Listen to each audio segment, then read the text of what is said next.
Hey there, this is Bill from In the Crosshairs, cxhairs.com, and this is your Moment of SVENNESS 1.2. Today we're going to take a closer look at the Soudal Classic race that took place in Niel, Belgium.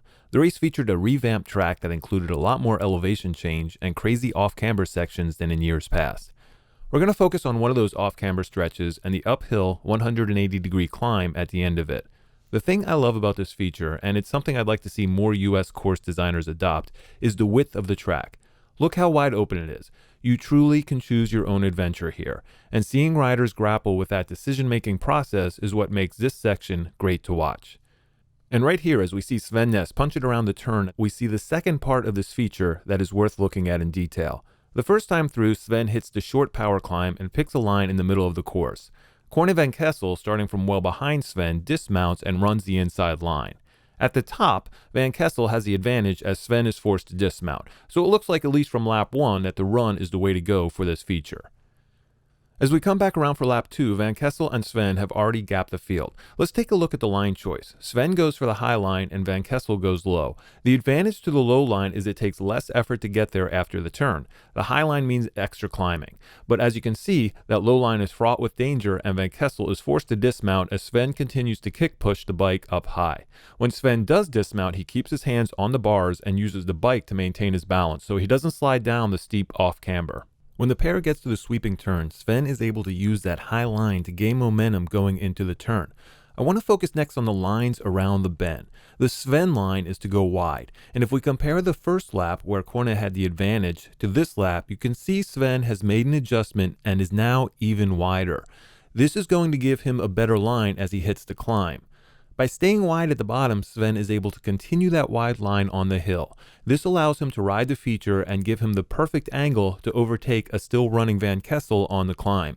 If we compare the first 2 laps, you can see the adjustment. Sven has gone wider and is able to ride a better line. The payoff is immediate, and Sven rides away from Van Kessel at the top.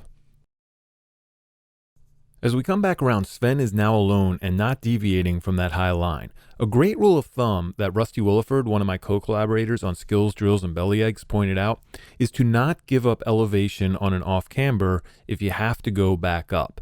At the end of this stretch is the short descent. The way the course is laid out, everyone taking the low line has to climb back up a bit before heading around the bend. Sven rides up high at the start and stays there. He also continues to run up high and does not remount until he's at a safe spot. This will make more sense in a moment. In the chasing group, Wout van Aert and Van Kessel stay low, while Walsleben and Pauwels are up high. Pauwels is looking good on that high line, but watch where he remounts compared to Sven in the corner.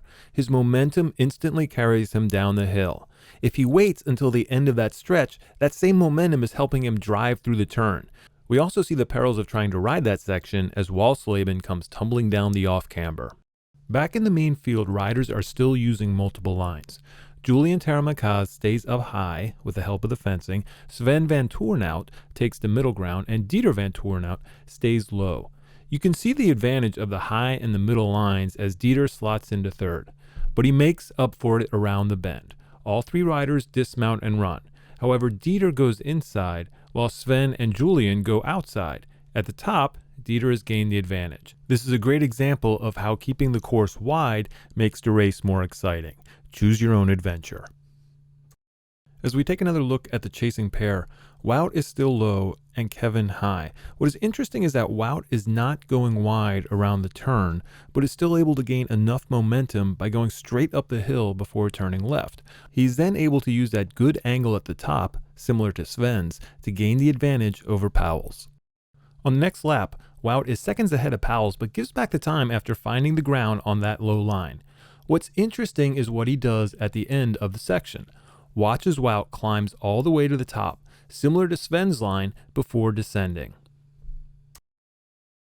And on the following lap, Wout avoids the rough spot and then goes high even sooner, figuring out the benefits of being on top of this feature. He's the only guy other than Sven to take advantage of that positioning.